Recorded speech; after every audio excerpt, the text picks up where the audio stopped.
இந்த பதிவுல நம்ம என்ன பார்க்க போறோம் அப்படின்னா, தலைமுடி உதிர்வுக்கு நிறைய பேர் தேடிட்டு இருக்கிற ஒரு விஷயம். எதனால எனக்கு ஹேர் ஃபால் ஆகுது, ஹேர் ஃபால் ஆகுதுன்னு நம்ம யோசிச்சுக்கிட்டே இருப்போம். குடல் பகுதி நமக்கு ஆரோக்கியமாக இருந்தா, உடல் முழுவதுமே ஆரோக்கியமாக இருக்கும். சித்தர்கள் சொன்ன ஒரு வார்த்தை.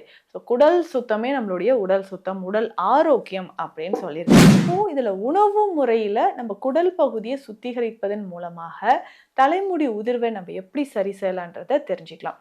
பொதுவாகவே இந்த கட் ஹெல்த் அப்படின்றது அதை மெயின்டைன் பண்றது ஒரு முக்கியமான ஒரு விஷயங்க. இதுல பெரும்பாலும் நிறைய பேருக்கு பார்த்தீங்கன்னா, இந்த வார்ம் இன்ஃபெஸ்டேஷன் அப்படின்ற ஒரு பிரச்சனை இருக்கும். குழந்தைகளுக்கா இருக்கட்டும், இல்ல பெரியவர்களுக்கா இருக்கட்டும். குடல் பகுதியில அதிகமான குட்டி குட்டியா புழுக்கள் நம்ம பார்க்குறோம். வார்ம்ஸ் நம்ம பார்க்குறோம். இதுல கட் ஹெல்த்துக்கே ரொம்ப தீங்கு தரக்கூடிய ஒரு விஷயம்னா, நம்மளுடைய ஃபுட் ஹேபிட்ஸ் தான். அந்த உணவு முறையில அதிகமான ஜங்க் ஃபுட்ஸ் எடுக்கிறது, சால்ட் கன்டென்ட் இருக்கிறது இருக்கிற உணவுகளோ, இல்ல இனிப்பு நிறைய சேர்ந்த உணவுகளோ நீங்க தொடர்ந்து எடுத்துக்கிட்டே வந்தீங்கன்னா, உடல்ல நிறைய பாதிப்புகள் ஏற்பட வாய்ப்புகள் இருக்குங்க. முக்கியமா இந்த உடல் நலனில் இருக்கக்கூடிய பிரச்சனைகள் அப்படின்னு பார்க்கும்பொழுது, இது எல்லாமே குடல் பகுதியில நம்மளுடைய ஆரோக்கியத்தை கெடுக்கக்கூடியதாக இருக்கு. முக்கியமா ஒரு ஹேர் பேக் நான் சொல்றேன். இப்போ இந்த உணவு முறைகள், இந்த மெடிசின் எல்லாம் இன்டர்னலாவும் எடுத்துக்கிட்டு, ஹேர் பேக் நான் சொல்ற மாரி இத ஃபாலோ பண்ணுங்க. உங்களுக்கு நல்ல ரிசல்ட் இருக்கும். ஹேர் பேக் அப்படின்னு சொல்றது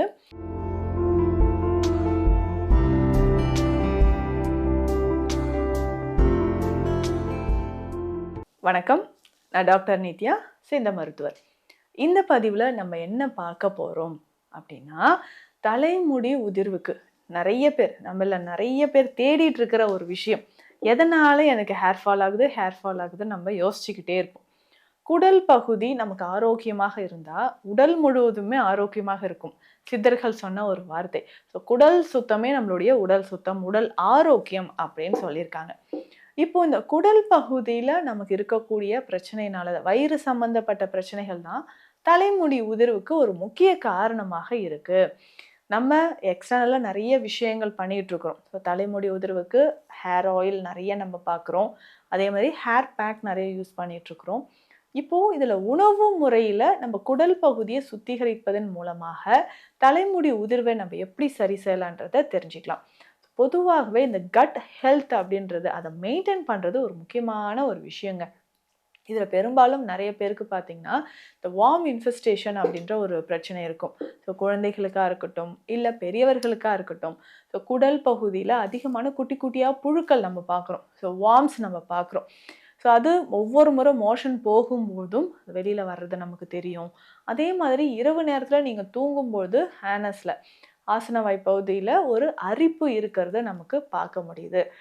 இந்த பிரச்சனையை சரி செய்யறதுக்கு நம்ம என்ன பண்ணலாம்? குடல் பகுதியில இருக்கக்கூடிய சின்ன சின்ன வார்ம்ஸ் நமக்கு வெளியேறணும். இது முதல் விஷயம். நம்ம சாப்பிடக்கூடிய நியூட்ரியன்ட் ஹேருக்காக நிறைய விஷயங்கள் நம்ம சாப்பிட்டுக்கிட்டே இருப்போம். அது எல்லாம் எங்க தான் போகுதுன்னே தெரியலையே அப்படின்னா, வார்ம்ஸ் இருந்துச்சுன்னா அதுதாங்க அதை சாப்பிட்டு உள்ளுக்குள்ளேயே நமக்கு நிறைய மல்டிப்ளை ஆகிட்டே இருக்கும். அப்போ கட் ஹெல்த்துக்கு கட் வந்து கிளென்ஸ் பண்ணுறது ரொம்ப ரொம்ப இம்பார்ட்டண்ட். இது ஃபர்ஸ்ட். அதுக்கப்புறம் முக்கியமாக குடல் பகுதியில் இன்னும் நிறைய பேருக்கு பித்தம் அதிகரிச்சிருக்கும். இதை கவனிக்காமலே நீங்க இருப்பீங்க. பித்தம் அதிகரிச்சதுன்னா கண்டிப்பாக தலைமுடி உதிர்வு ரொம்ப அதிகமா இருக்கும். பித்தம் அதிகரிக்க அதிகரிக்க தலைமுடி உதிர்வு அப்படின்றது ரொம்ப அதிகரிச்சுட்டே போகும். அந்த உஷ்ணம் என்ன செய்யணும்னா, நம்ம உணவுல இருக்கக்கூடிய அந்த நியூட்ரியன்ஸ் எல்லாமே சத்துக்கள் தலைமுடிக்கு போய் சேராத மாதிரியும், இல்ல இரத்த ஓட்டம் குறைந்தாலோ நமக்கு தலைமுடி உதிர்தல் ஏற்படுதுங்க. இது ஒரு முக்கியமான விஷயம். அடுத்து குடல் பகுதியிலே வரக்கூடிய இந்த gastritis, gastric irritation, acid reflux, புளித்த ஏப்பம் வர்றது, இந்த மாதிரியான விஷயங்கள் நமக்கு ஹேர் ஃபாலை உண்டாக்குது. இதில் கட் ஹெல்த்துக்கே ரொம்ப தீங்கு தரக்கூடிய ஒரு விஷயம்னா நம்மளுடைய ஃபுட் ஹேபிட்ஸ் தான். அந்த உணவு முறையில் அதிகமான ஜங்க் ஃபுட்ஸ் எடுக்கிறது, சால்ட் கண்டென்ட் இருக்கிறது இருக்கிற உணவுகளோ, இல்லை இனிப்பு நிறைய சேர்ந்த உணவுகளோ நீங்கள் தொடர்ந்து எடுத்துக்கிட்டே வந்தீங்கன்னா, உடல்ல நிறைய பாதிப்புகள் ஏற்பட வாய்ப்புகள் இருக்குங்க. முக்கியமா இந்த உடல் நலனில் இருக்கக்கூடிய பிரச்சனைகள் அப்படின்னு பார்க்கும்பொழுது, இது எல்லாமே குடல் பகுதியில நம்மளுடைய ஆரோக்கியத்தை கெடுக்கக்கூடியதாக இருக்கு. இதை சரி செய்யணும்னா கட் ஹெல்த் ப்ராப்பரா இருந்துச்சுன்னா ஹேர் ஃபாலே உங்களுக்கு குறைஞ்சிரும். சரி, இந்த கட் ஹெல்த் ப்ராப்பரா வைக்கிறதுக்கு தினம்தோறும் உணவுல சுண்டைக்காய் எடுத்துக்கோங்க. பச்சை சுண்டைக்காய் ரொம்ப சிறந்தது. இல்ல உலர்ந்த சுண்டை வற்றல் இருந்துச்சுன்னா, அதையும் நம்ம பயன்படுத்திக்கலாம். இந்த சுண்டைக்காய் அப்படின்னு சொல்லும்பொழுது, உப்பு இல்லாத இந்த சுண்டைக்காய நம்ம நல்லா பவுடர் பண்ணி எடுத்து வச்சுட்டு, இத தண்ணீர்ல கலந்து கூட நம்ம குடிச்சிட்டு வரலாம். கட் ஹெல்த்துக்கு இது ரொம்ப ரொம்ப நல்லது. ஸோ குடல் கழிவுகள் வெளியேறும்போது, அடுத்தது நம்ம என்ன உணவு சாப்பிட்டாலும் அதற்கான இப்போ ஹேர் ஃபாலுக்குலாம் நிறைய ஸ்பெஷல் ஃபுட் நம்ம சாப்பிடுவோம். அது வந்து நமக்கு சரியாக ஆரம்பிச்சிரும். இதில மெயினா இன்னொரு விஷயம் நம்ம என்னன்னா, சித்த மருத்துவத்திலே சுண்டை வற்றல் சூரணம் அப்படின்ற ஒரு மெடிசினே இருக்குங்க. இந்த சுண்டை வற்றல் சூரணத்த ரெகுலரா நம்ம பயன்படுத்திட்டே வரும்பொழுது, அத நம்ம குடல் பகுதியில ஏத்துக்க ஏத்துக்க, குடல்ல இருக்கக்கூடிய மொத்த கழிவுகளும் நமக்கு வெளியேற ஆரம்பிக்குது. ஸோ அதுக்கப்புறம் நீங்க என்ன உணவு எடுத்தாலும் சரி, இப்போ ஹேர் ஃபால் இருக்குன்னா, நெறைய நம்ம மாதுளை எடுத்துப்போம், கருவேப்பிலை எடுத்துப்போம், முருங்கை கீரை, ஸோ டேட்ஸ் இது எல்லாமே எடுக்கும்போது இதனுடைய சத்துக்கள் முழுவதுமாக போய் சேர்ந்து, உங்களுக்கு தலைமுடி ரொம்ப ஆரோக்கியமாக இருக்கிறத நம்ம பார்க்க முடியுது. இதில முக்கியமா ஒரு ஹேர் பேக் நான் சொல்றேன். இப்போ இந்த உணவு முறைகள், இந்த மெடிசின் எல்லாம் இன்டர்னலாவும் எடுத்துக்கிட்டு, ஹேர் பேக் நான் சொல்ற மாரி இத ஃபாலோ பண்ணுங்க. உங்களுக்கு நல்ல ரிசல்ட் இருக்கும். ஹேர் பேக் அப்படின்னு சொல்றது, தேங்காய் பால் இதுக்கு நமக்கு தேவைப்படுது. ஸோ தேங்காய் பால்ல தான் இந்த மூலிகைகள் எல்லாமே மிக்ஸ் பண்ணி, நம்ம தலையில அப்ளை பண்ண போறோம். ஃபர்ஸ்ட்டு தேங்காய் பால் கொஞ்சம் எடுத்துக்கோங்க. இதில என்னென்ன சேர்க்கிறது அப்படின்னு பார்த்தீங்கன்னா, இரவே 1 டீஸ்பூன் ஃபுல்லா வெந்தயம் ஊற வச்சு எடுத்துடணும். ஸோ வெந்தயம் ஊற வச்சு எடுத்து மிக்ஸியில நல்லா அரைச்சு, இத கட்டாயமா நம்ம ஃபில்டர் பண்ணி எடுத்துக்கணுங்க. ஸோ நல்லா தண்ணி கொஞ்சமா விட்டு, திக்கா அந்த வெந்தயத்த அரைச்சு எடுத்தத ஃபில்டர் பண்ணி எடுத்துக்கணும். ஸோ இத வந்து தேங்காய் பால்ல மிக்ஸ் பண்ணிக்கணும். அதே மாதிரி செம்பருத்தி மலர்கள் இருக்கு பார்த்தீங்களா? இதையும் எடுத்து நல்லா நம்ம மிக்ஸியில அரைச்சு பேஸ்ட் மாதிரி வரும். எடுத்து வச்சுக்கணும். இதனோட கொஞ்சம் கடுக்காய் பொடி நம்ம சேர்த்துக்கணும். அதே மாதிரி கசகசா. ஸோ கசகசாவும் இரவு நேரத்தில 1 ஸ்பூன் அளவுக்கு நைட்டே நம்ம தண்ணீல நல்லா ஊற வச்சுட்டு, காலையில இத பேஸ்ட் மாரி அரைச்சு இதனோட சேர்த்துக்கணுங்க.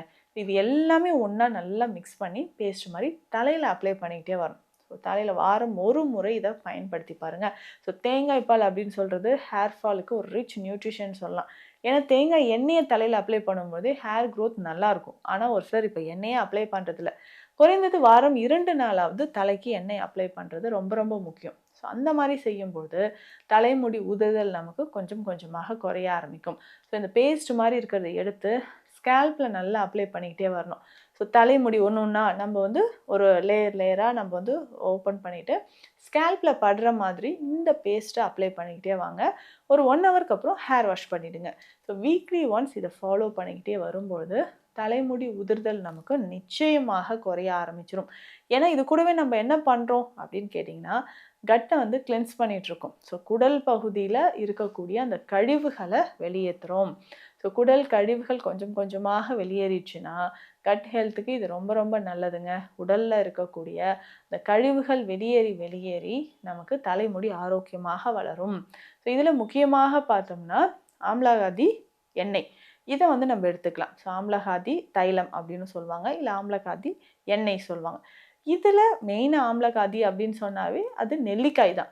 ஸோ நெல்லிக்காய இந்த கொட்டையோடயே நல்லா இடிச்சு இடிச்சு எடுத்து வச்சுடணும். இதனோட கருவேப்பிலை நமக்கு சேர்க்கணும். சடாமஞ்சில், வெட்டிவேர், கோரைக்கிழங்கு இந்த பொடிகள் எல்லாமே சேர்த்து இத தேங்காய் எண்ணெயில தைலமாக காய்ச்சணும். ஸோ தேங்காய் எண்ணெயில தைலமாக இப்படி காய்ச்சி பயன்படுத்தக்கூடிய இந்த தைலம் தலைமுடிக்கு ரொம்ப ஆரோக்கியமானது அப்படின்னு சொல்லலாங்க. ஏன்னா தலைமுடி உதிர்வு நமக்கு சரியாகணும்னா, ஸோ ரெகுலரா இந்த ஆயில நம்ம பயன்படுத்தலாம்.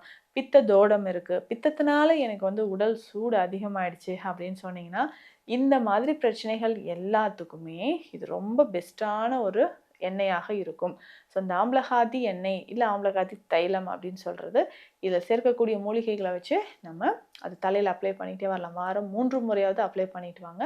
உங்களுக்கு தலைமுடி உதிர்தல் கண்டிப்பா குறைய ஆரம்பிச்சு, நியூ குரோத் வரும். ஒரு 25 இயர்ஸ்க்குள்ள நமக்கு இந்த ப்ராப்ளம் இருந்துச்சுன்னா, கண்டிப்பா நியூ குரோத் வர்றதுக்கான வாய்ப்புகள் ரொம்ப ரொம்ப அதிகம். ஸோ இந்த பதிவில நான் சொல்லியிருக்கக்கூடிய விஷயங்கள ஃபாலோ பண்ணுங்க. உங்களுடைய கட் ஹெல்த்த ப்ராப்பரா மெயின்டெயின் பண்ணீங்கன்னா, ஹேர் ஃபால் நமக்கு நல்லாவே குறைய ஆரம்பிச்சுரும்.